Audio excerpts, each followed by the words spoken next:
the cloud as it is. Boom, we're good. And so before we get started, I will go through a little bit of what the series is about and introduce our speaker, and then we'll, let the speaker do his thing. And so without further ado, welcome to the Soul District Business Association Business Basics Series.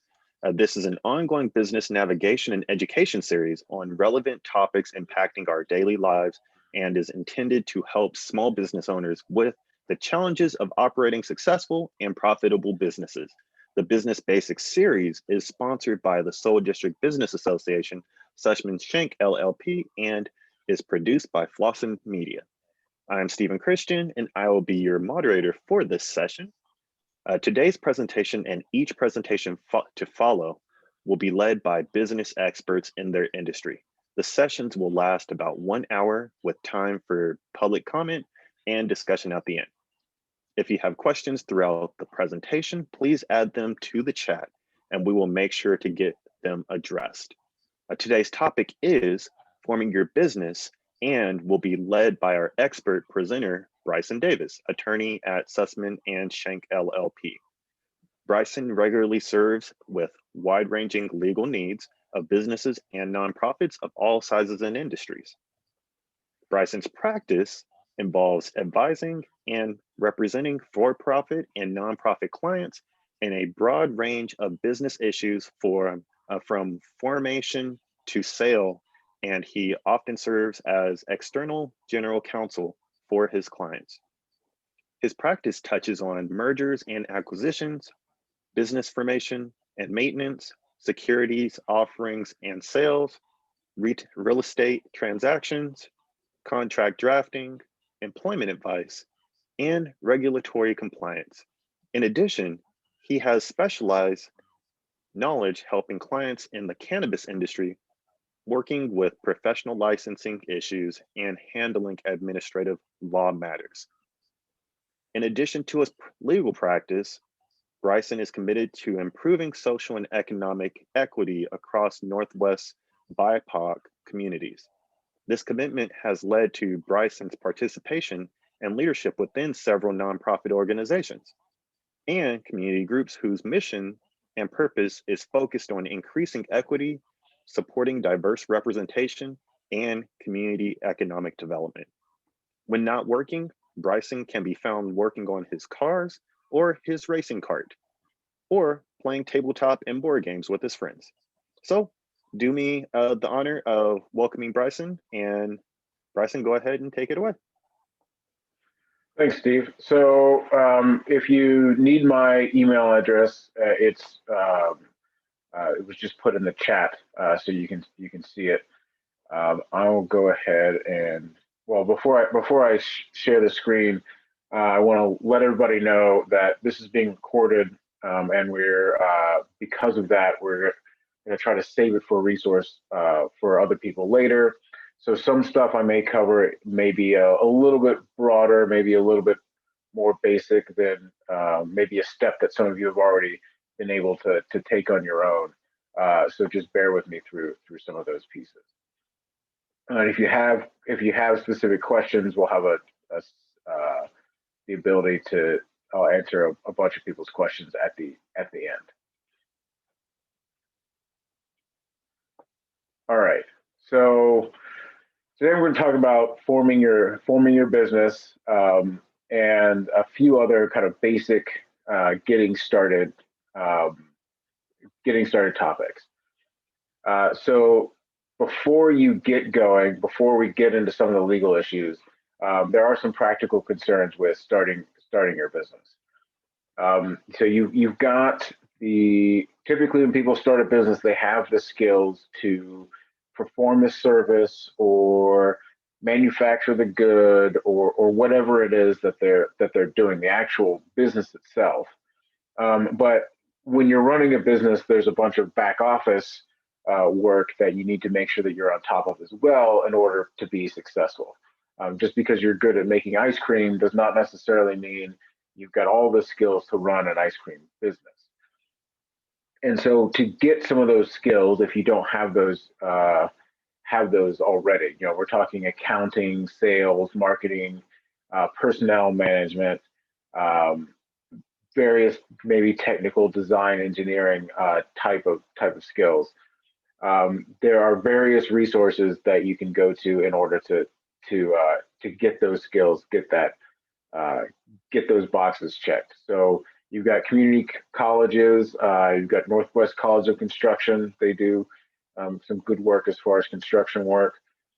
SCORE, the agency, has a lot of free online resources for business owners and people starting a business. The Soul District has some programs, and this is actually going to be one of the programs and one of the offerings from the Soul District. But they also have some business counseling services. MISO, Micro Enterprise Services of Oregon, has some education and training. There's other nonprofits in Portland that provide resources, specific training, maybe webinars like this, maybe sometimes one-on-one coaching. Prosper Portland also has some resources. So there are a lot of avenues. There are a lot of places that you can go. Some of those resources and some of that training that you don't have to start with. The next step is making sure that you've got a good plan, and you've got a good plan when it comes to the financing of your business. So you want to make sure that you build out your business plan for that first kind of development stage, all the way through that development stage of your company. Kind of what it's going to take to get going, to get the business off the ground, and then what it's going to take before you can start bringing in the type of revenue that is really going to be your kind of ongoing goal for revenue in the business. You're going to want to make sure you kind of take what you think you can do and probably make it one step more conservative. Most people are probably more optimistic about how business is going to go than it actually turns out, and oftentimes it pays to be just a little bit more conservative than you think you need to be. You also should make sure that you're planning your expectation of business expenses, making sure it matches with your personal expenses and your personal budgeting. So you might also, especially if you're moving into a particularly skilled or technical area, or if you're coming from a company where you were doing similar work, there may be some limits to your ability to start the business and run the business that you're looking to begin. So the first is non-competition and non-solicitation agreements. If you signed any of those with your previous employer, you want to make sure that you go over those and make sure that you're not in violation of them. Sometimes those are non-enforceable, so sometimes you can get out of them, but you're definitely going to want to make sure and evaluate it beforehand, before you actually start getting into the business itself. Also, if you've got agreement with a previous employer to not hire their employees, you're going to make sure that you don't violate those. Make sure that you're only getting employees from a pool that you're not contractually obligated to stay away from. The next piece is with regard to various intellectual property, trade secret type information with a previous employer. Maybe you've got a confidentiality agreement in place with trade secrets in particular. There's the Trade Secrets Act, and so there's you're going to want to make sure that you're not taking a bunch of confidential, protected information from your previous employer to bring into your new business.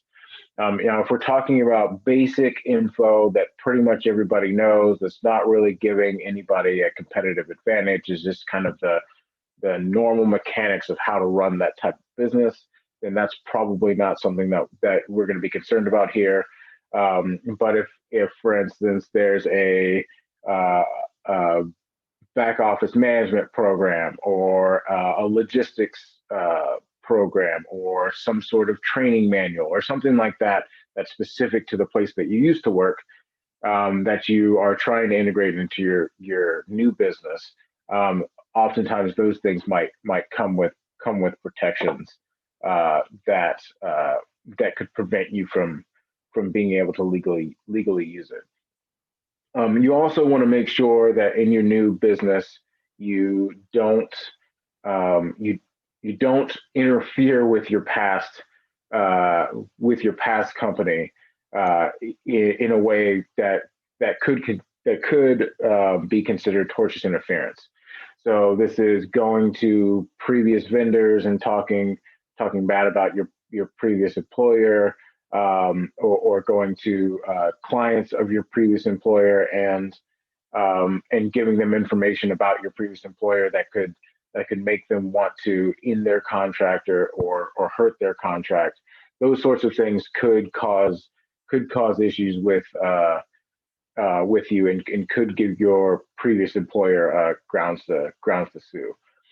And then lastly, if you held a position in your previous company that was had a lot of power, had a lot of management control, like an officer, a director, you're a majority shareholder, or some sort of specialized employee, you might have had fiduciary duty to your previous employer that you're going to want to have somebody evaluate to make sure that you're not violating that when starting your new business. A lot of these considerations you don't need to be that concerned about if you are moving into a completely different area of business.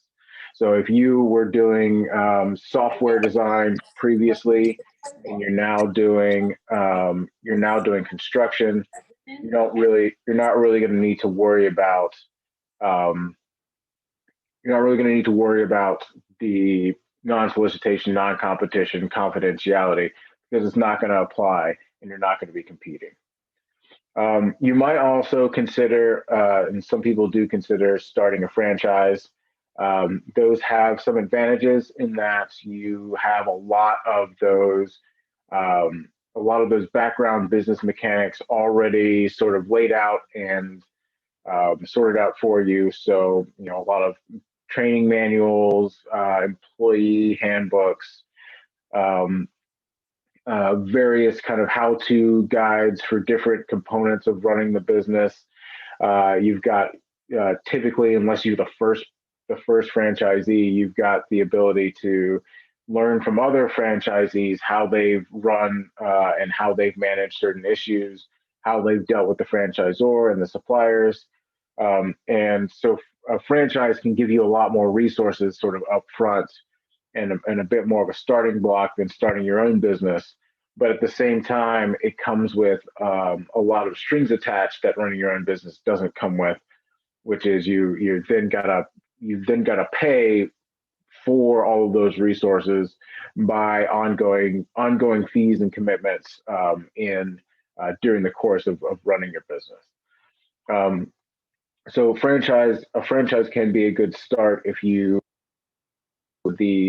the startup costs with it, and you're not quite sure what you want to do specifically.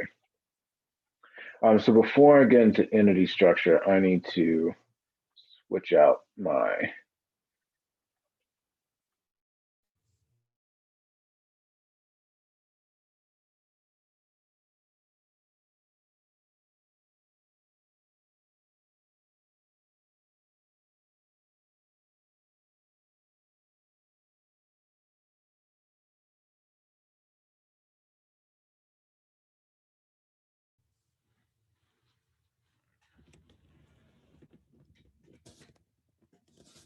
All right. Is this better? Can you hear me now, Marquise? I can see you, so I'll gauge your reaction. You sounded better with the earpiece. Oh, I can't.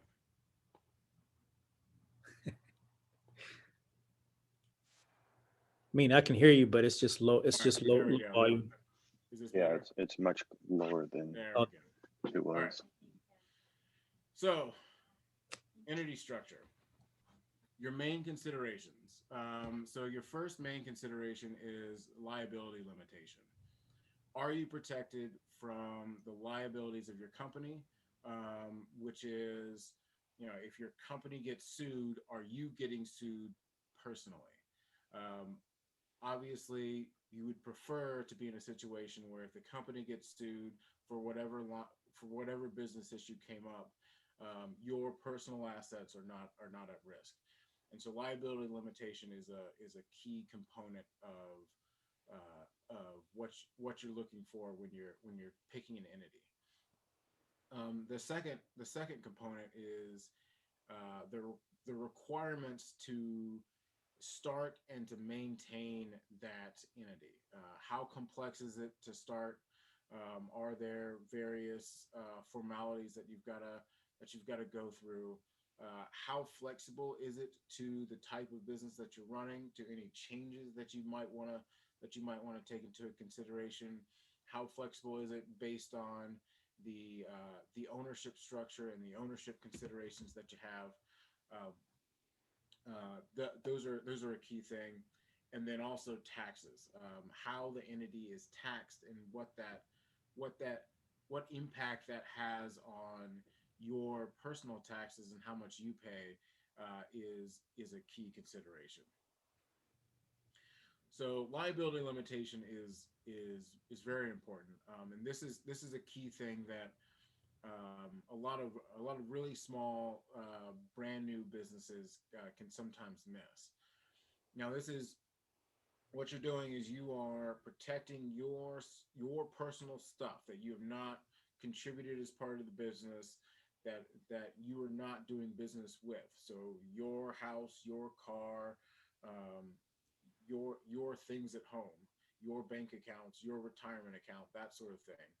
All that stuff you want to be able to keep separate from from the liabilities of the business. So if the business goes under and creditors come calling, the if someone gets hurt related to your business, if you have an employee make a claim against your business, all those sorts of things, the idea is as much as you can contain that potential damage to just the realm of assets that are contained that you use for the business.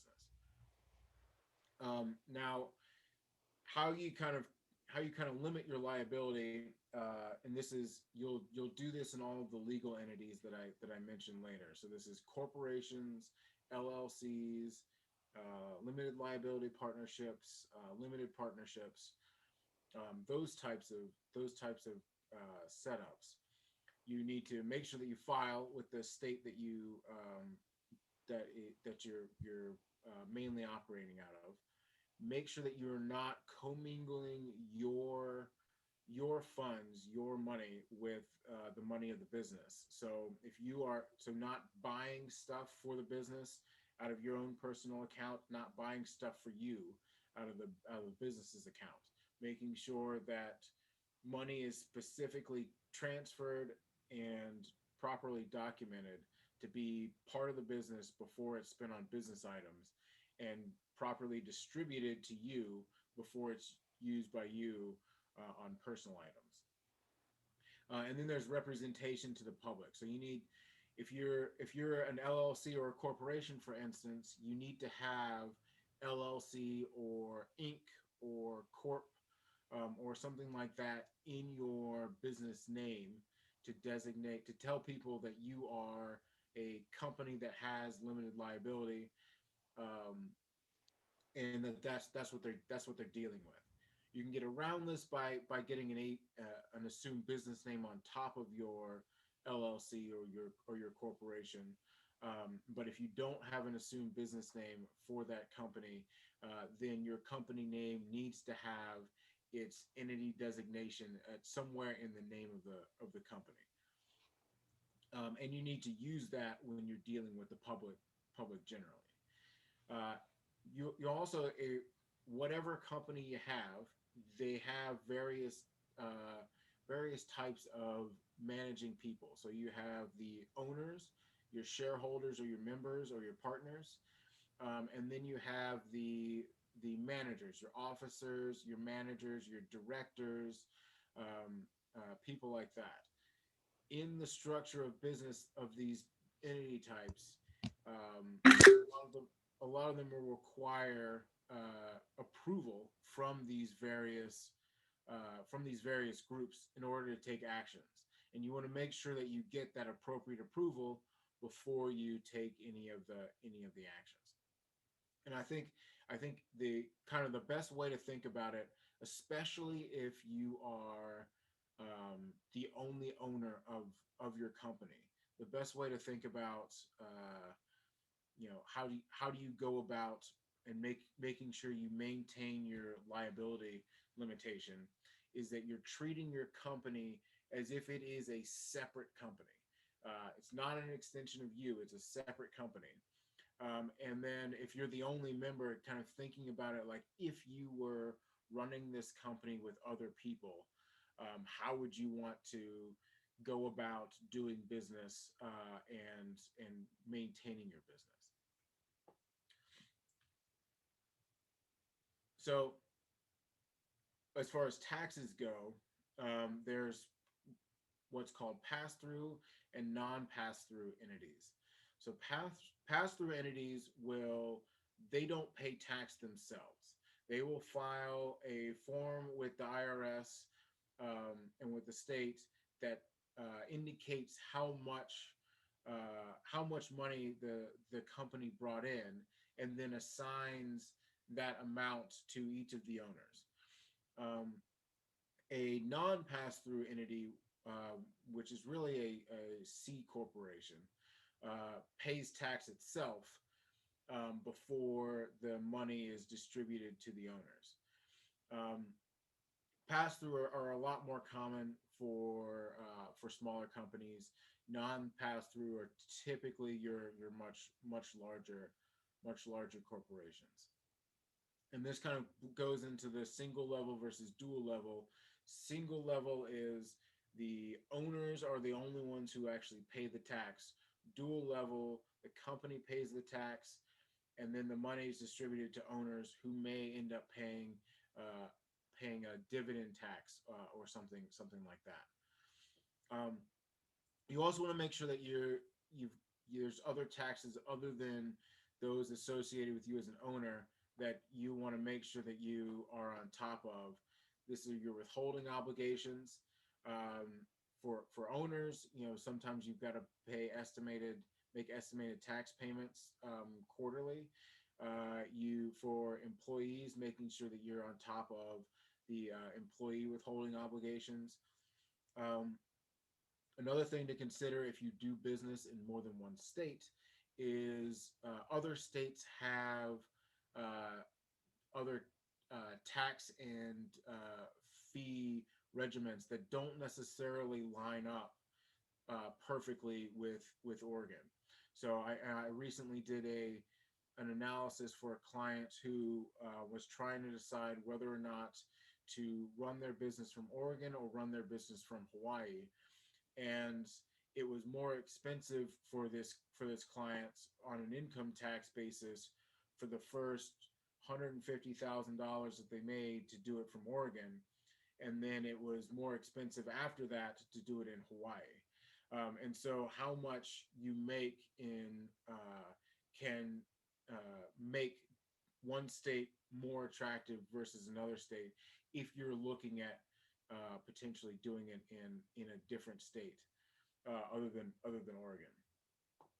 And we've already talked on estimated tax. All right, so a couple of the types. So these are the two basic entity types that you're effectively assigned if you don't file anything with the Secretary of State. So the first is the sole proprietorship. So this is, you're just starting your business. You haven't filed anything official. You're just running business as Jimmy Bob Jimmy Bob's apples, or whatever it is that you're doing.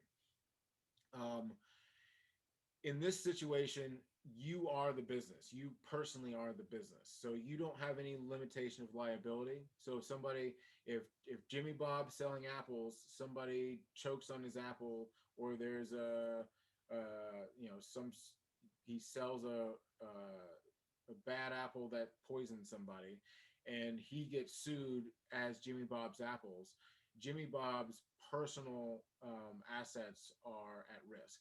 So Jimmy Bob's house, Jimmy Bob's car, Jimmy Bob's bank accounts are all at risk when he's sued over stuff that happens with Jimmy Bob's apples. If when you started your business, the only thing that you've done is registered an assumed business name with the state, then you are effectively a sole proprietorship if it's just you. I almost never recommend that people go this route. The only times it makes sense are for really small companies that also typically professional level companies that have an insurance requirement, and so all of your main liabilities will be insured against, so that you don't actually have a worry about bleed over liability that goes over your insurance level. And then even in that case, it's only to save you about $100 or so a year. So it's almost always worth it to just make an LLC. A general partnership is effectively the same thing as a sole proprietorship, except there's more than one of you. And so there's no limitation of liabilities on the owner. And even worse than a sole proprietorship, you have joint and several liability for stuff that your co-owner does. So if your co-owner, goes out and while helping you sell apples, runs over somebody with the apple truck, and they sue Jimmy Bob's apples as a result of that, then Jimmy Bob, even though Jimmy Bob wasn't driving the truck, he could be liable for the damage that was caused. So general partnerships can be very risky. Some joint ventures can be considered general partnerships, and so I almost always, actually, I can't think of a context where I would recommend a general partnership outside of the limited partnership context, which I'll briefly touch on in a minute. So legal entities. So all legal entities, as I mentioned, you must file with the Secretary of State of whatever state you're in and maintain that registration to exist and to get the benefits of it. Limited liability companies, which I've got a whole section on, which are the most common. They're the most flexible. They're the easiest to start. I would probably say, actually, of my business formations, about 95% are LLCs, and of my clients, about 90% are LLCs. So LLCs are they've really become the easiest, most common type of company to work with. The corporations, they've got some more formalities. You've got to have an annual meeting, and you've got to have minutes, and you've got to have a board of directors and that sort of thing. It's not that hard to do, but it can be a little bit more of a pain. And with limited liability companies, you're automatically taxed as a pass-through if you don't do anything at all. With corporations, you need to select and sort of what's called check the box to say that you want to be an S corporation in order to become a pass-through entity. And then some of the others, you got limited liability partnerships.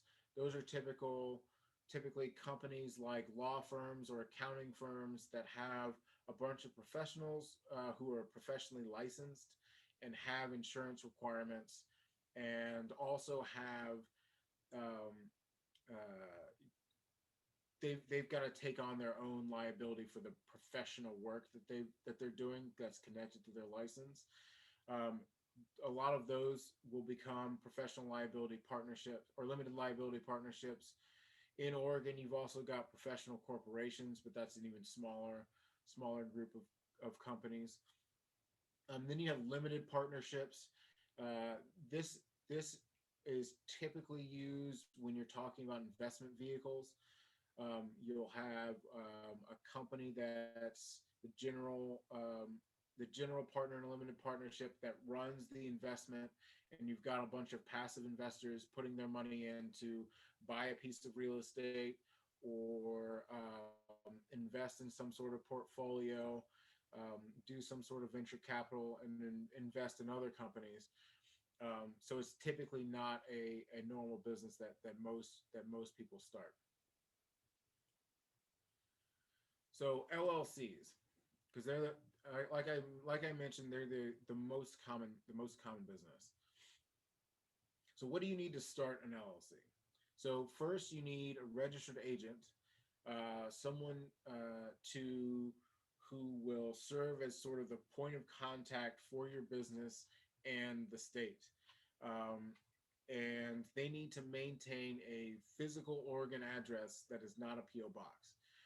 So you always have to, if you have an Oregon company, you always have to have some sort of address in the state that is not a post office box, where you can be delivered notices, you can be served with lawsuits, notifications of employee garnishments, all those sorts of things can come to that address, can go to that person. Registered agents can be an owner of the company. There's also several businesses that have a professional registered agent service that range from $35 a year to $250 a year, and can do all of that for you, and take care of a lot of that stuff for you. You also need to file your articles of organization with the state. In this case, Oregon. You need to. Oregon has an online form. I think you can still submit it in print, but pretty much everybody does it online, and it's pretty easy to do. Where you will, state who your registered agent is, state the name of your company, all that sort of thing. Pay the $100 registration fee. And register with the state. That will make it so you exist with the state. If you are doing business in any other states, Washington, California, Nevada, Idaho, then you want to make sure that you register as a foreign business in those states, to make sure that you don't run into any issues there. You'll also want to get an employer identification number from the IRS. You don't necessarily, especially if you're a one owner LLC, you don't necessarily need it, but it can be good. A, so you can use that number instead of your social security number. B, so you can get a company bank account, which is the next thing that you'll need. And C, just kind of generally, it makes things easier once you start hiring employees. So it's not always absolutely necessary, but it's a very easy step, and it's pretty quick to do through the IRS.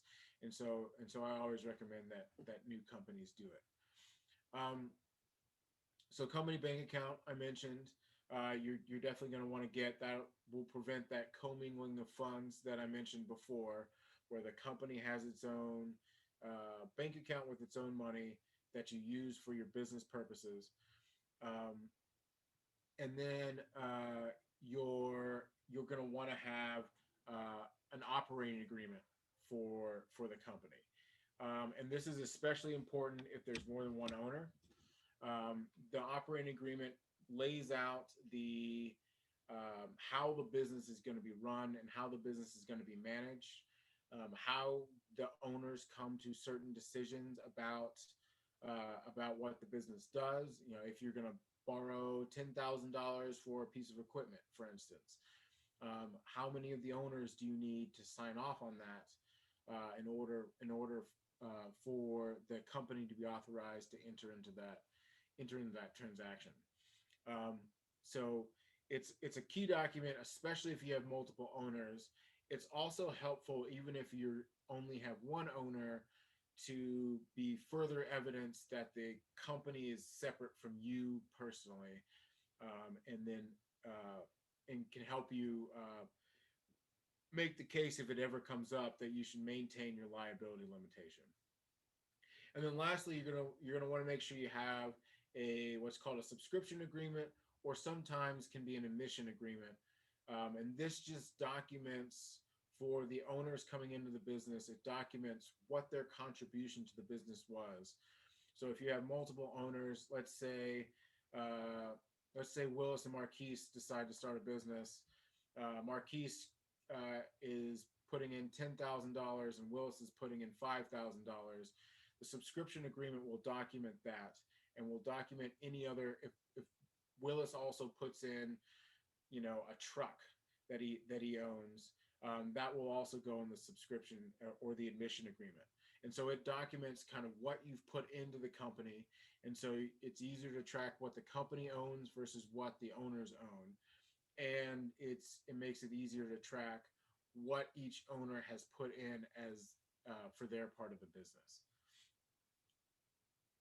So maintaining an LLC. So just because you do everything right to start it doesn't mean you don't have ongoing things that need to be done to make sure that everything's fine, and you're still both a still existing LLC and you still maintain that liability limitation.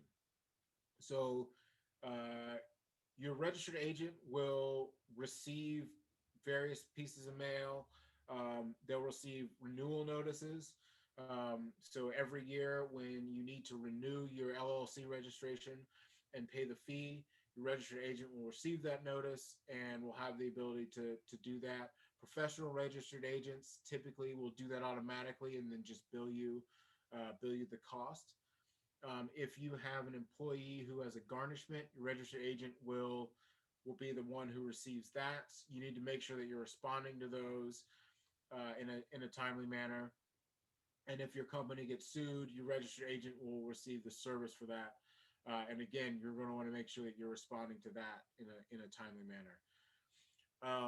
So making sure that you're on top of all of the information and all the documents coming into your registered agent when you start your business, so that you don't fall behind on some sort of obligation, or forget to renew your company's registration. Second, as I mentioned several times, but is really important, keep your business assets separate from your personal assets. And it's not just money, it's your tools, it's your equipment, it's various materials, that sort of thing. If you need to use your personal items in your business, make sure you document it as either you're contributing the item to your business, or you're renting or lending the item or the money to your business, or vice versa. If you need company stuff for your stuff personally, even if you're a one-owner company, you're gonna want to document this. So if something happens, you don't have somebody have the ability to claim that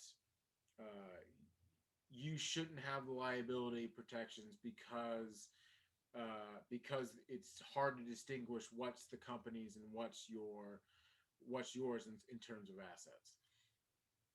For super small things like using the company's computer to check your email or make an Amazon purchase, if you're just using the company's computer, obviously you don't have to document things like that. But if you're using the company's credit card to purchase gas at a truck stop instead of a normal gas station, or you're using the company's backhoe to do a yard project, you're going to want to make sure you document big items like that. Renew your state filings annually. A lot of people forget it, especially in their first year or two in business. They don't notice that they have to renew their LLC filing, and it lapses, and they get what's called administratively dissolved. If that happens to you, it's really easy to reinstate. And if you reinstate, it's once you've done that, it's effectively like you never let it lapse. But make sure that you don't let it lapse, because that could cause problems if you're no longer an LLC. And then make sure you're tracking all the money that you and other owners are putting into the company, either as loans or contributions, so that taxes are done properly, so that is fair. So it's done fairly, so that people know properly how much they put in versus their business partners have put in. So past entity structures, actually now might be a good time. Does anybody have any questions on entity structures specifically? I think I saw something in the chat. So asking the difference between LLC and your tax classification. And so I'll go into a little. Well, Bryson, can I share the screen a minute and show you what I mean? Because this Sure. comes off regularly. Let me see if I can share here a second. Where's my share button? Just a second. I gotta find. Okay. Okay, so this comes up. So anybody who's in a small business, right? So if you guys get a contract from somebody, that's over $600, right? They'll ask you for a W-9, right? To send them. And so you have to fill out one of these. And recently, over the last, I can think a couple of years, they've changed it. So you check either, can everybody see the screen? Yes. Okay, so you check either individual, the classifications you just went over, individual, C Corp, S Corp, partnership, trustee, etc. And then they have the LLC, but that you have to enter the tax classification. So I'm saying C Corp, S Corp, P Corp. That's different than above, Bryson, or what's the difference between that? It's a little bit confusing for me all the time. Yeah, so leave that up. So you've got two types of things. You have the entity type and the tax classification. And the entity type, are the things that I went through. These things. Proprietorship, a general partnership, an LLC, a corporation, a limited partnership, limited liability partnership. Those are the entity types. And then for tax classifications, you have individual, you've got a C corporation, you've got an S corporation, you've got a partnership. We won't really get into trust and estate stuff for this presentation. If you're an LLC and you're the only member of the LLC, the IRS disregards you. It just treats you like a sole proprietorship. So you will just click that first box that the So, mouse is hovering over. But you have to click both of these? No, just the individual sole proprietor or single member LLC. So Okay. you're the only owner of your LLC, and you haven't elected to be taxed as something else. Okay. That's what you would select. All right. LLCs can be taxed, and you can choose to be taxed as a C corporation or an S corporation. And so if you have elected that by filing the form, getting your accountant or your attorney to help you file the form to be taxed as a C corporation or taxed as an S corporation, then you would check those boxes. S corporation, you sometimes see with LLCs, and you'll do that if you're doing a lot of work for your LLC, and typically you're making over about $75,000. S corporation taxation can make a lot of sense. Okay. So that's, you'll check the S corp and C corp boxes if you're a corporation doing those types. If you're an LLC that's more than one member, you'll check that LLC box. This one? Yep. So you this have- one instead, so Yeah. this is why I'm asking, because sometimes it's like, oh, I'm an LLC, but I don't, if you click this one versus this one, and then if you click this one, then you have to decide, okay, so this is just for tax purposes, right? So Yeah. if So you're you- the only one owning it and you're the only one paying taxes, you would print this, but if you have other people, you would, yeah, because if you have other people, you check that LLC box, and then if you haven't done anything at all in terms of changing the tax structure, then you're going to be a partnership, and you'd put P. If you have elected to be taxed as a corporation or taxed as an S corporation, then you would put that C or S. okay. Those are active elections, so if you haven't done it, if you haven't filed the form, then you're going to be taxed as a partnership. Okay, so but these are both LLC. Yes. This is an individual sole proprietor or single member LLC, which I think a lot of people on this thing is. In my particular case, we're more in here because we do have various partners. So I would check this and then decide what tax class we are, right? Yep. So this one's more for if you have a few more people, and this one is if you're just really so. And so what you were saying earlier in your presentation is on people who are just really the only owner, you would kind of recommend this over any of these other ones, especially for tax purposes. Well, so if you still might have a reason to do a C corporation or an S corporation if you're the only owner, but LLCs are usually the easiest, and as far as taxes are concerned, they're definitely the easiest. You'll just file a Schedule C, and as far as the IRS is concerned, you don't even really exist as an LLC. So But that doesn't impact your yeah. liability at all. But I will say, as somebody who's been in business for 17 years now, like knowing this early, guys, if some of you are just starting out, but knowing this classification early is really going to save you some headaches. And so between, I guess, an attorney, Bryson, and your accountant, you should really get what that is. And I would also ask, is it possible for the classifications to change as your business evolves? Yes, yeah, you can change your classifications. A lot of LLCs will start off being taxed as partnerships, and will change to an S corporation taxation scheme because it saves them some money later on. And I mean that, and you might have seen on the heading of my presentation to talk to your CPA, talk to your attorney about the various things.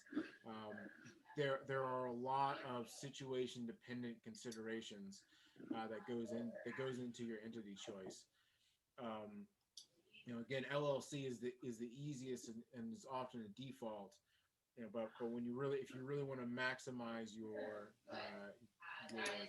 taxes in a way that you're paying the least amount of tax, having somebody put some thought into your particular situation to give you good, clear advice as to what you should choose is helpful. Is helpful. Okay, thank you. Any other questions on entity choice? Can you hear me? Yep. It's not so much on entity choices, but it's around the tax question. So with this whole pandemic, and those of us that have had like new funding to help us start up, I know for a fact that there's some commingling because of the pandemic as a startup. So when it comes to taxes, is that just a matter of just separating your receipts and documenting what happened? Yeah. So for instance, if you get money for yourself related to the pandemic that you put into the company, or if the company gets money that distributes out to you for you to use personally, you just document it as either a contribution that you're putting into the company or a loan that you're making to the company. Okay. Or a loan that the company's making to you, or a distribution that the company's making to you, just so that there's a clear line from how the money got from A to B where it ends up. and then there's documentation for every step. So it's Gotcha. not you're just using the company money to do a personal thing. Right. The company distributed the money because it had extra cash, and it's not you're buying company equipment. You are contributing that money into the company, and then the company's buying the company equipment. Right. Okay. Thank you. Yep. I just know that that was kind of a big thing that was talked about early on in the pandemic because a lot of people were just, either losing out or had to like stretch their dollar in different ways to kind of like stay afloat. Yeah, and generally it's an easy step to skip. You definitely need to be organized and make sure uh, you're writing everything down Okay. basically. And have one more question. Mhm. Also, when filing taxes, what's the percentage that one gets back um, with start as a startup when they file their taxes? So if you're a single member LLC, Hmm. and you're disregarded by the IRS, it's just like if you had income as an independent contractor, or any other type of normal income that you get where you're not already having your uh, uh, various employer taxes withheld, your Social Security, Medicare, all those sorts of things. And so your LLC income is basically subject to that same stuff. If you were classified as an independent contractor by whatever company that you're working with, it's going to be the same. If you're just a single member, disregarded. If it's a partnership, then it's very similar. It's just the company splits how much money the company makes by the various different partners. And so you personally don't have to pay taxes on all of the company stuff. You just pay taxes on your portion of the company Gotcha. stuff. Um, and so those are the two kind of typical, and that's your individual tax and your partnership Hmm. tax scheme. S corporation is similar to partnership, but there's also a dividend piece to it that I won't get into too much detail here, Okay. um, so we can for time reasons. Yeah. Yeah. Thank you. Yep. All right. So contracts. So I can't emphasize this enough. Make sure that even if you don't have the funds to hire an attorney to do this, even if uh, the other person really doesn't, you're not going to be able to get the deal done if you get attorneys involved. At the very least, write down the main terms of what you agree on. Not having a written contract technically does not mean that you don't have a contract. There are such a thing as oral contracts, but they're incredibly difficult to prove, and having the writing makes it very clear who agreed to what terms. Um, Certain items you absolutely have to have a writing. If you're dealing with something like real estate, that has to be a contract that's written down. But in general, in all of your significant dealings, even if it's just an email that says we agreed to xyz xyz terms, and that's what I'm operating off of, and you send it to the person's email address, even something like that is much better than having no contract at all. Obviously, the best and most comprehensive setup is having a full written out contract that's sort of tailored to your business, has not only the business terms that you're discussing, but also various legal terms such as indemnification, where any disputes would be held, like the court, that you'd bring things in. Uh, who pays for attorney's fees if the contract goes bad. All of those sorts of things can be helpful and are in kind of a more complex, better tailored contract. But at the very least, at least have something written down, even if you don't hire somebody to do to do a full-on professional contract for you. They're not just ways where kind of people can get around their obligations that some people believe, but they're also clear evidence of what each person knew and what each person believed to be the terms going into the deal. A lot of times with oral contracts, you get one guy saying, I thought we said $5, and the other guy says, I thought we said $5.50. And then it's kind of trying to find evidence of who said what at what time, and it becomes really difficult. Whereas if you just have it written down and it says $5 right there on the contract, and you both agree to it, then you're not going to be able to. You're going to have a lot less support to say it's $5.50 because it's right there in the agreement that everybody saw and everybody agreed to. There's also with contracts the ability to put in place a clear set order of procedures for what to do if somebody breaches the contract or something goes wrong with the transaction, something breaks before it's delivered or something like that. And so it's just everything's a lot clearer and neater and easier to deal with in the situations where something goes wrong, somebody doesn't perform, something breaks, things like that, if you've got a clear written out contract beforehand.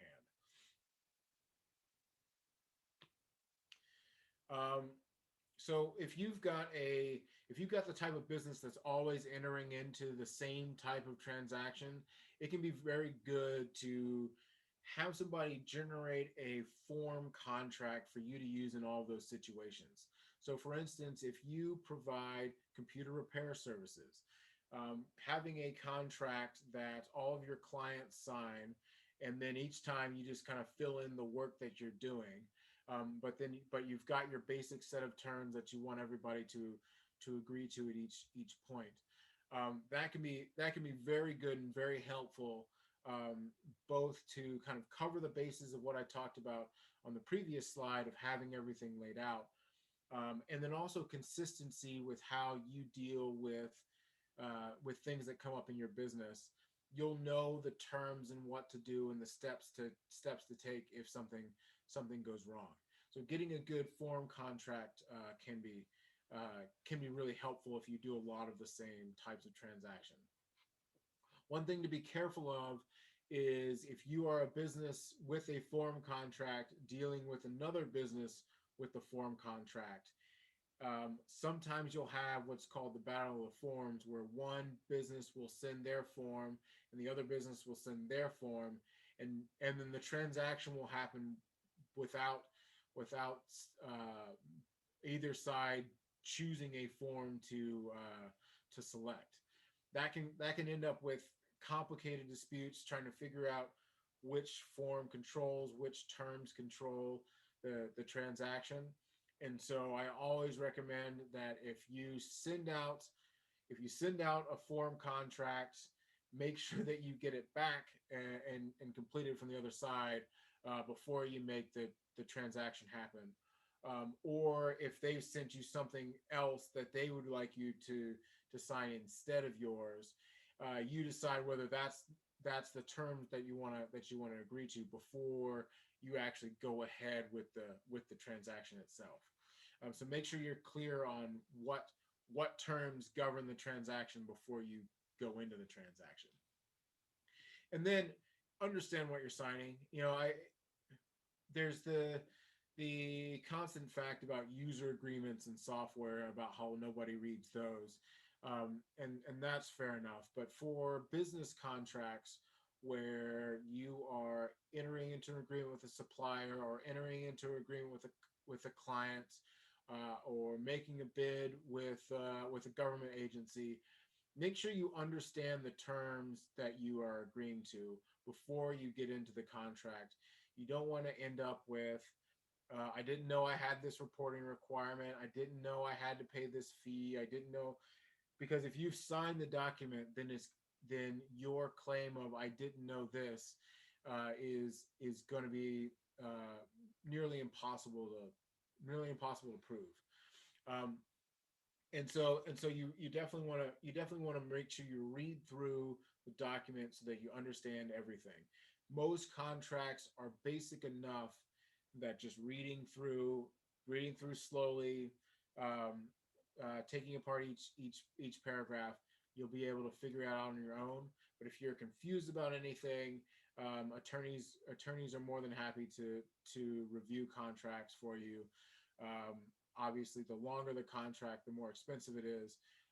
But if you're not sure and it's a big contract worth a considerable amount of money, or has potentially a lot of risk associated with it if it goes wrong, then make sure that you hire somebody to help you understand stuff if you don't. And then realize that the transaction is impacted by more than just your basic price terms and the timing terms and things like that. The other terms in the contract are in the contract for a reason and do play a role. So make sure that you understand, what the indemnification provision says, what the attorney fee provision says, and how that works going forward.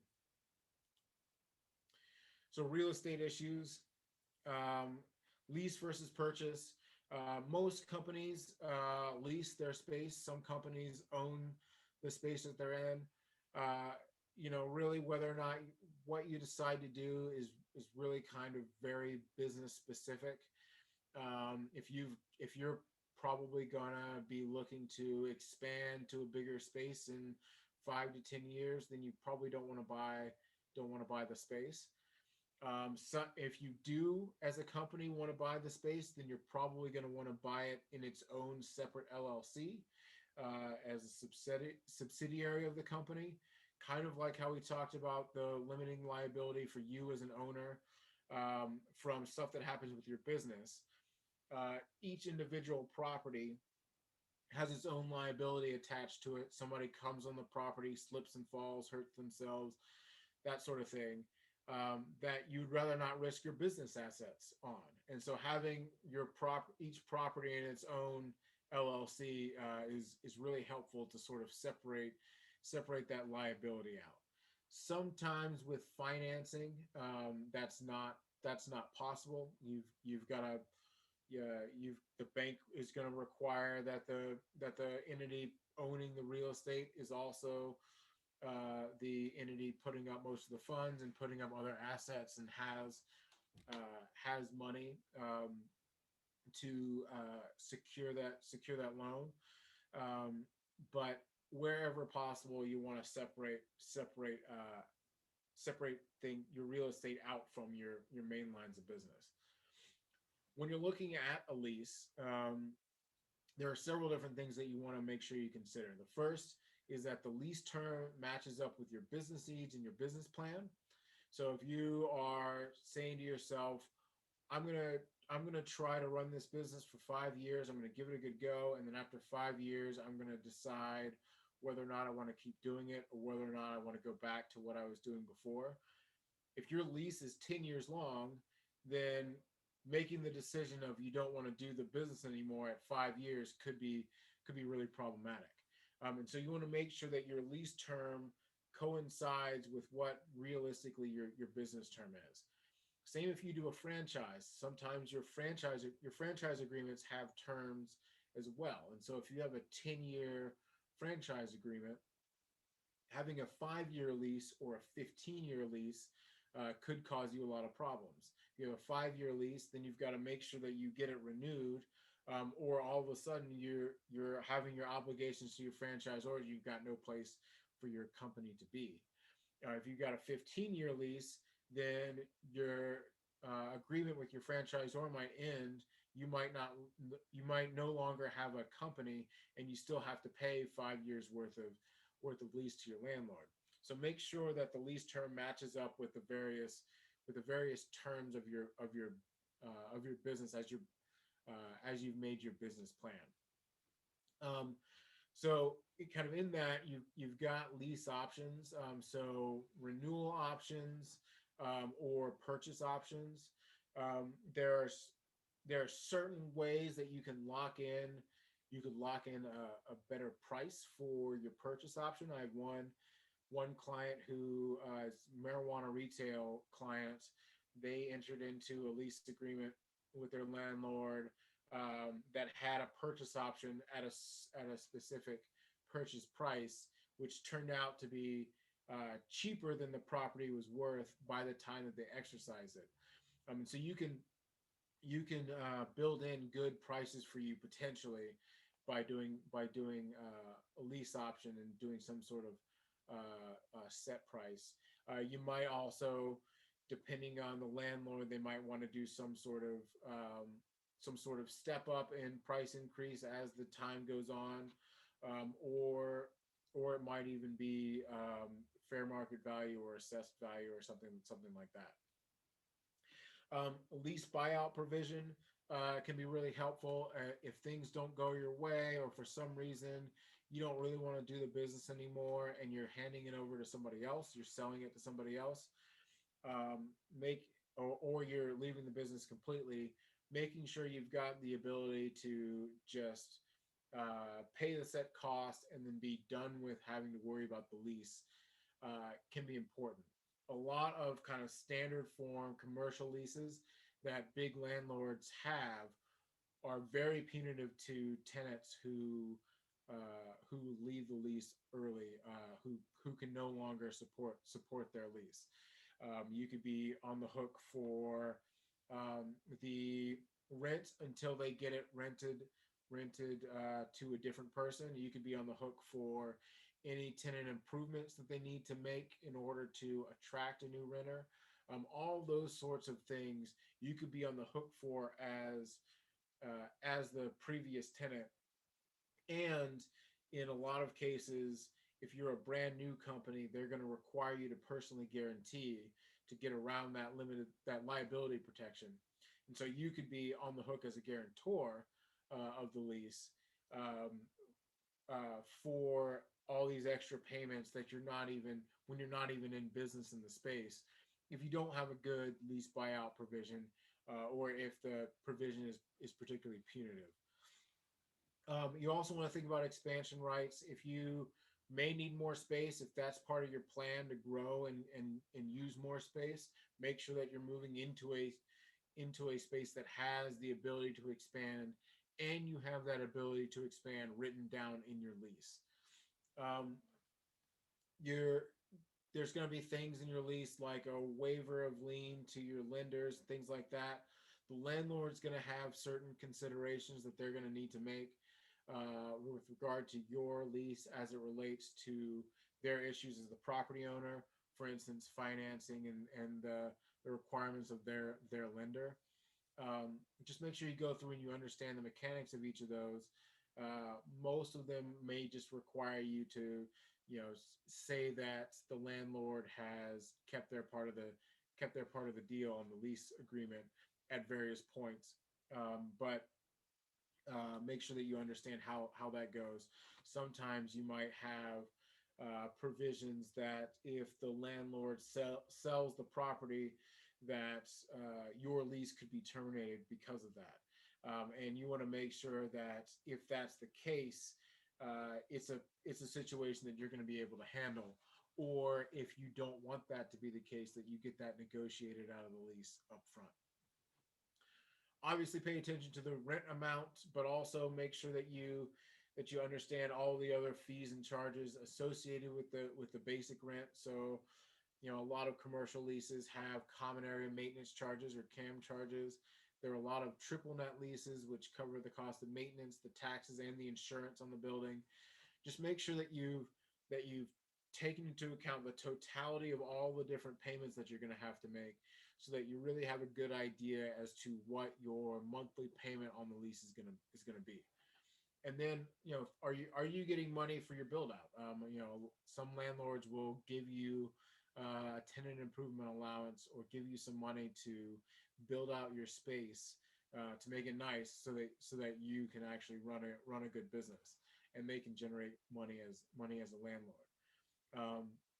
And so if you're not getting that, you might think about looking at potential places that do give you some sort of allowance.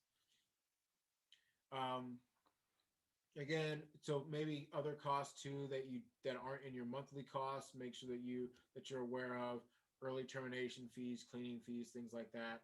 Make sure the parking is adequate. I had one client who entered into a lease and was expecting a lot more foot traffic than there was, and didn't have very good parking for what was essentially a hair salon. And so make sure that your parking and your signage requirements are going to be adequate for attracting the business to um, attracting the business that you're going to need to attract. Um, Make sure that you get good insurance. Uh, it's helpful to make sure that the landlord has earthquake insurance. Sometimes you might want earthquake insurance depending on the type of building, that sort of thing. Um, really kind of getting a good insurance broker, going through what your stuff covers, and then asking the landlord what insurance they have in the building and whether or not you are covered is going to be helpful. Oftentimes, landlords will require you to put them as additional insureds on your business policy. So keep that in mind as well. Um, and then make sure, if you, with regard to insurance, that you understand kind of what the payout is if something goes wrong. Are you getting the full amount? Are you getting, some assessed value? Are you getting replacement amount? Or are you just getting the value of whatever it was at the time? If it was like 5 years old, it might be significantly less, that sort of thing. And then right to sublet, right to assign. That can be very important, especially if you get into a situation where you want to sell your business, or maybe you have more space than you need, and you want to offset some of the costs of the lease. Having the ability to sublet and assign can be really helpful. Um, for instance, that the firm that I used to work at, when they first entered into the lease with their office landlord, they needed the entire floor for all the attorneys.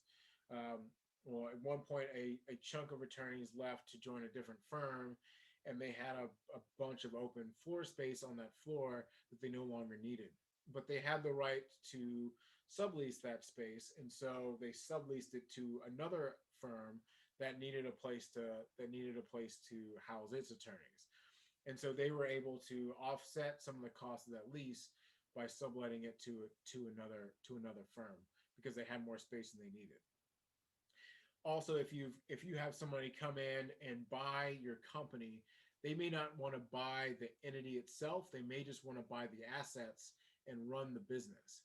And in doing that, they will be a different company that's coming in and taking over your lease. And if you don't have the right to assign the lease, then you could still be liable for the lease payments, even if it's someone else in the space. And so you want to make sure that you've got the appropriate exceptions for if the business is sold to someone else, that you can assign the lease to that person and basically be done with the lease once you're done with the company. All right. A couple of other kind of small things to think about in leases. Sometimes you're subordinated to the financing contract. If you're ever subordinated in any sort of contract, make sure you see the terms of the contract that you're subordinated to make sure there's nothing in there that you don't want to agree to. There's other things like estoppel certificates and things like that that your landlord might require you to file. Make sure that you understand what happens when you default on the lease. As I mentioned before, some leases have very punitive terms towards tenants. If the tenant defaults on the lease, that could leave you with a lot of extra expenses. Make sure that you understand what constitutes a default. Some leases have different provisions that maybe is a small requirement, but and so you don't think it's that material, and you might violate it, or might be a little bit late or something like that. And that could put you in default for the whole lease and could trigger a whole host of problems. So make sure you understand what constitutes a default under the lease, so that even the small stuff like being a day late on rent, or being a week late on some sort of fee, or not providing notice if XYZ happens, making sure that you cover those bases and you don't end up in default even when you're doing just fine, because that could give the landlord the excuse to kick you out or charge you more if they want to do something else with the property. All right, so lastly, we'll talk a little bit on intellectual property. Trademarks, copyrights, patents, trade secrets are all what kind of constitutes intellectual property. If you've got anything that's you sort of designed as unique to your business, either designating the type of good as part of a marketing thing, or is a process, or the product that you're selling. These all kind of fall into intellectual property. You're going to want to make sure that you put in the right policies to protect all of these pieces. Confidentiality agreements for employees or other companies that you work with who may be dealing with any of these pieces of information. For some of the bigger things like a trademark or a copyright or a patent, you might even want to register those with the state or register those with the federal government.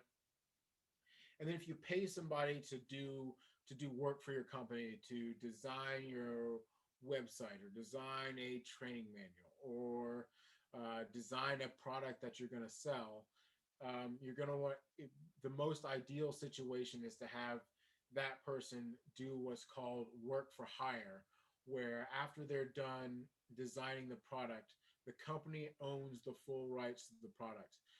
The person who designed it doesn't own it. Just because you hired them and paid them to do it does not necessarily mean that you own all of the rights to the product once they're done doing the work, unless you have a good work for hire provision in the agreement that you have with the person doing the design. Intellectual property is also stuff that you can assign, that you can sell,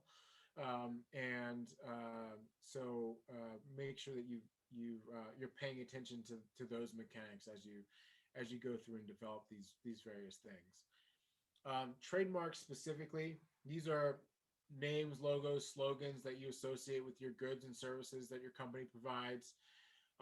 Do you need to register your trademark? Not necessarily, especially if you're a very small local company. All companies that have trademarks that could be registered, you've got what's called common law protection for those marks that you use regularly, and so you can still go after people who are using the marks. That being said, registering the marks gives you an increase in penalties if you win, so you get more money from the person if you sue them and win, and it provides notice to a broader range of people, and makes it easier to enforce. So it's easier to enforce against somebody who's not necessarily the business across the street.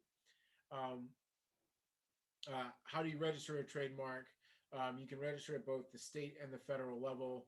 The federal level registration is done online through the United States Patent and Trademark Office. It's not a very difficult form, but it's pretty comprehensive, and it's got a fees attached to it. You can do it yourself, but I've seen people mess it up. So oftentimes it's good to at least talk to somebody before you attempt to do it yourself. Most people just pay to have an attorney register it for them. It's not, depending on where you go, it can be fairly cheap on top of the registration thing. They might also tell you what you're doing, it's not really a trademark that you can register, and so it's not worth it. Or given how you use it, it's not worth registering. And so that might be another good reason to go talk to somebody before you go the registration route. States also allow you to register your trademark with the state specifically. This can be helpful, especially for smaller companies. It's almost always significantly cheaper than doing it at the federal level, and gives you protection for within the whole state that you're operating in. And then confidentiality, non-competition, non-solicitation agreements for employers and contractors. That limits the people that you're working with from going to your competitors, or taking your work to other competitors, or taking your employees and your talent to other competitors. They are, you can do them in a lot of states. You can have them in Oregon, but there are limits to them. You can't, and they basically have to be reasonable. So you can't you can't have somebody who is a basic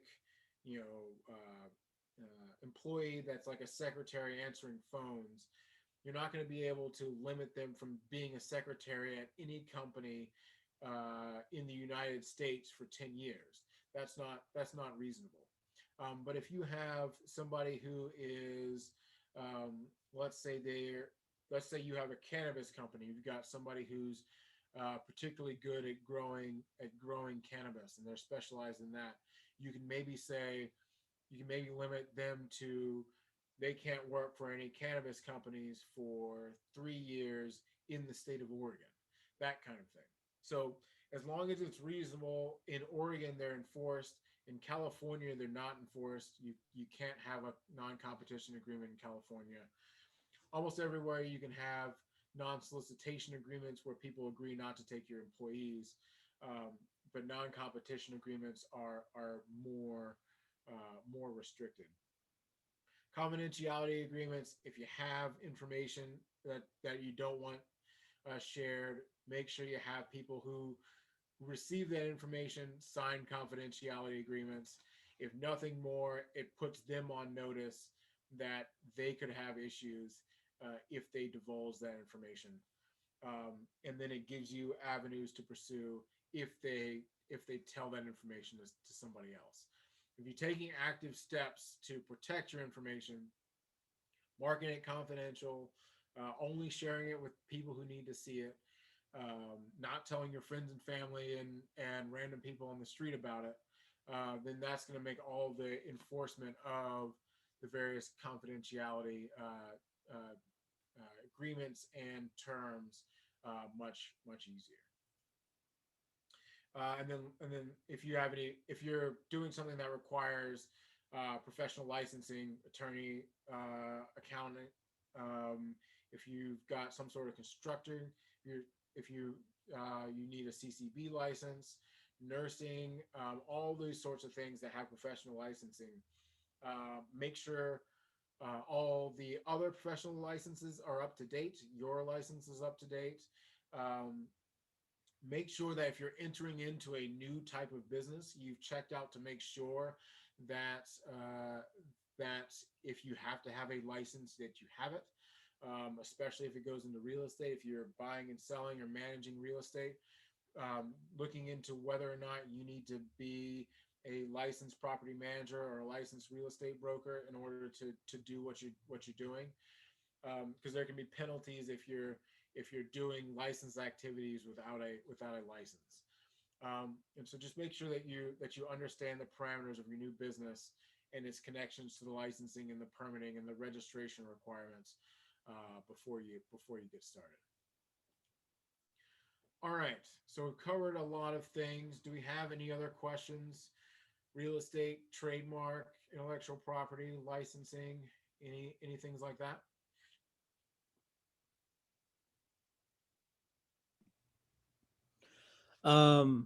For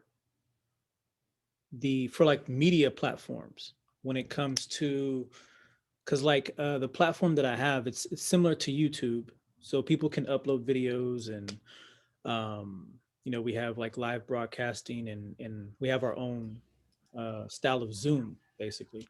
So when it comes to kind of protecting that, what type of licensing, not licensing, but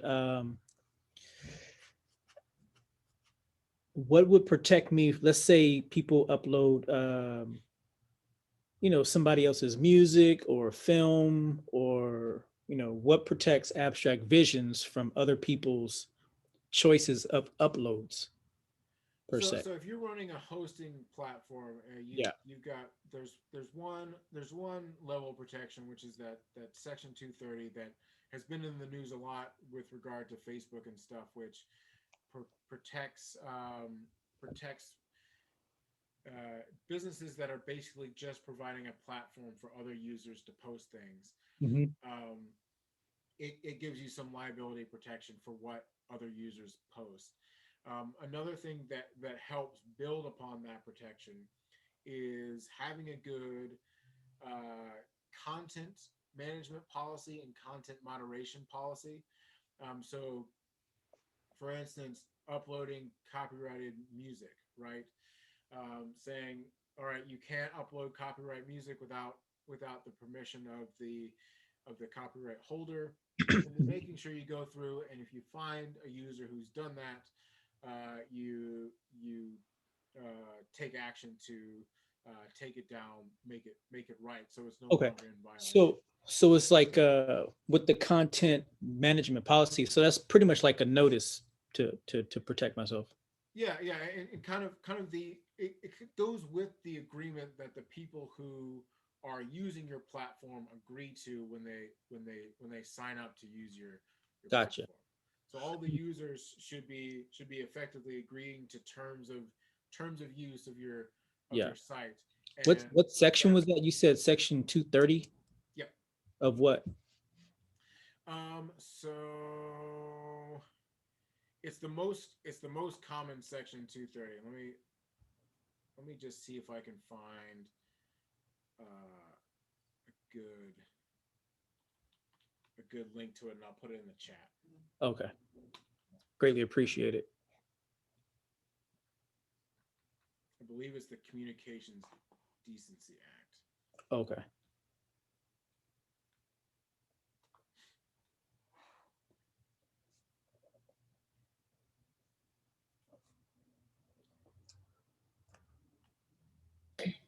I have a question about annual reports. So we went over that stuff with the taxes and the registration and that kind of stuff, and you said you want to stay on top of it. I don't know if I saw annual report there, but each company has to fill that out too as well. Can you speak to that a minute? Yeah. So that's what I mentioned when we talked about, especially when we were talking about the registered agent. So every year with an LLC, you have to renew your business registration.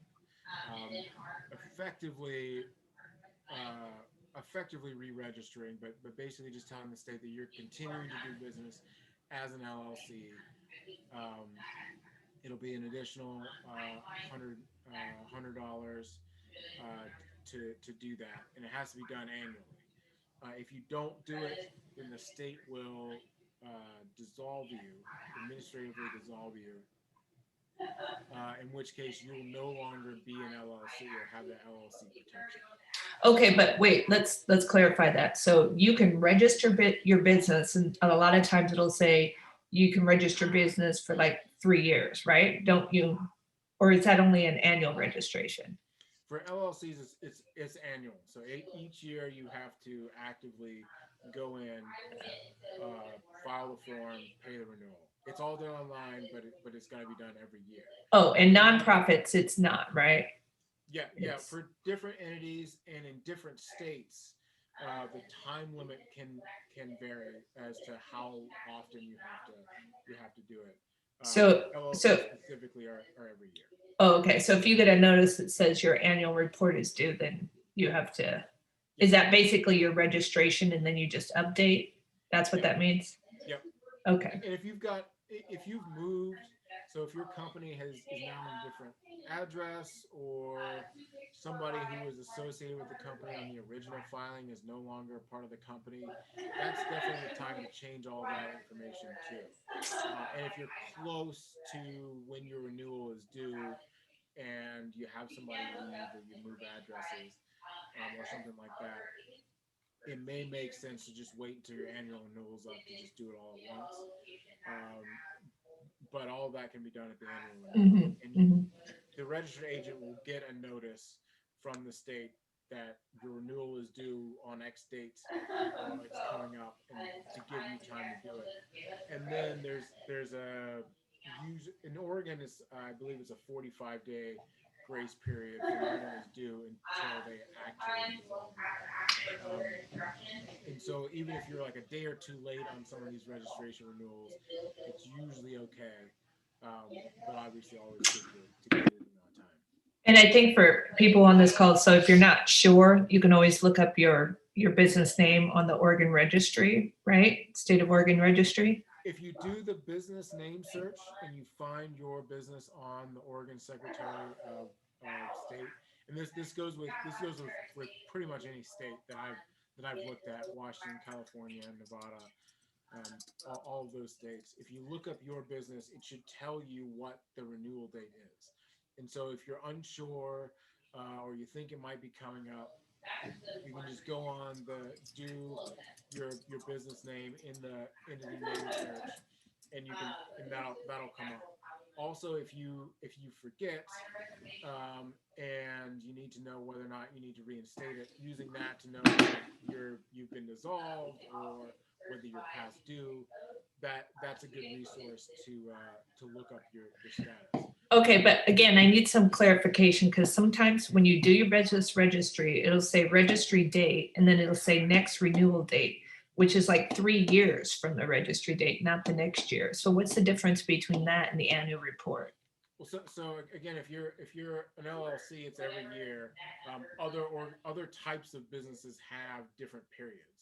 So assumed business names, for instance, I think go 2 years. Some other entity types go longer than 1 year, and so sometimes your registration date might not be the next year; it might be 2 or 3 years, depending on what you chose. Okay. And again, your registered agent, if you get a professional registered agent, they'll often do that. I mean, you'll have to check with each one, but they'll usually do that automatically. Pay the fee for you, and then just bill you their costs as part of your billing. Okay. Any other questions? I think I don't have a question as much as a comment. You guys, I know last year when a lot of us, when the Oregon Cares Fund came down and there were certain qualifications for small businesses, a lot of small businesses, particularly Black-owned small businesses, missed out because, some of this infrastructure things were missing, or with EIN, and the registry had to be up to date and things like that. So there will be more coming down the line in terms of all kinds of stuff, right? Not just from the pandemic relief money, but there are people who are prioritized. They're recognizing, where they divested, particularly into Black-owned businesses. And I think they want to put out some more opportunities for that, right? Grants, IDA programs we've talked about, with loans, whatever. So having this structure in place now and early is just going to make it way easier for you to get those opportunities moved up to the line. So I would strongly encourage you to reach out to Bryson or your mentors and your peers, and make sure that this stuff is ready to go. And then know and be ready to know what people want in terms of funding and proof, and have those documents, you know what I mean? So Bryson's telling you how to get these documents, but where you're saving these documents, so they're always ready to go in a folder on your computer, or someplace where you're like, I don't know where that is. I don't know what that number is. I don't know. You know what I mean? Put these things in a place, Bryson? I mean, do you recommend keeping all these documents someplace? Yeah, absolutely, absolutely. Keeping them all in your own kind of folder. If you have an attorney, they'll keep the records too. Just make sure that you give them if you've got copies that they don't have. But yeah, no, I would maintain all of these. Some things, like things that you file with the state, you can usually get new copies of if you don't already have it. Like we talked about the business name search database a second ago. Your annual renewal paperwork and your original articles of organization, if you're an LLC, it's all recorded, and you can actually pull up those forms and what was filed on that database. So your filed stuff with the state, you can usually just get new copies of. But for everything else, definitely keep a copy of it. Keep it someplace safe with all your, for instance, with your tax records and things like that. Thank you, Bryson. And you guys, reminder, Bryce, we're going to be doing these every 2 weeks, these business basic series on different subjects. Bryson's going to be leading another one in 2 weeks on partnerships, agreements, that kind of thing. So the next one, I'm going to talk a little bit more about doing business with other people. So getting a little bit more into the operating agreement that we discussed, how you manage that relationship. If you want to have people invest in your company, how to go about doing that. I'll talk a little bit about financing, loans, and pieces like that. And so really kind of get more into those details at the 1 and 2 weeks.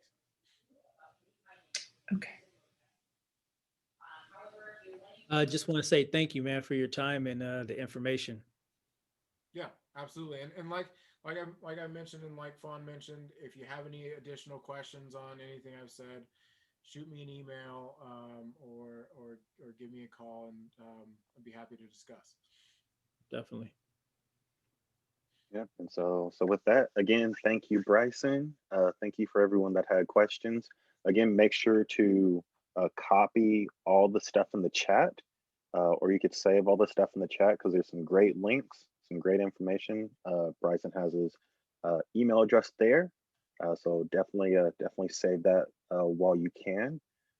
And for those that forgot, this is being recorded, and so this will be available on the Flossum Media YouTube channel, as well as the Soul District Business Association website. And so you could go to www.souldistrictbiz, which is Soul, SOUL, District, DISTRICT, biz, BIZ.org. And if you have any questions or any ideas for the series, please contact Flossum Media and the Soul District Business Association at 503-841-5032. And so, again, thank you for joining us for another. Real quick, Steve. Yeah. If I can jump in again, I just put in the chat the link to that business registry search for Oregon. And so if you wanted a link to that, where you can plug in your business name, find out when your registration's due, that sort of thing, you can use that tool. That's a good database tool. Yep, and so yep, definitely save that. Make sure that you have that because that will definitely be handy.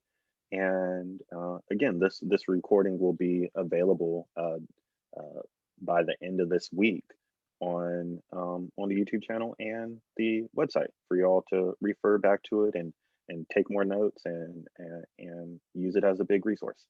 And so if you have any other questions, again, be sure to reach out to us, give us a call, shoot us an email, hit us up on the social media stuff. Otherwise, we'll see you back in 2 weeks for another installation of the Business Basics series. Have a good one.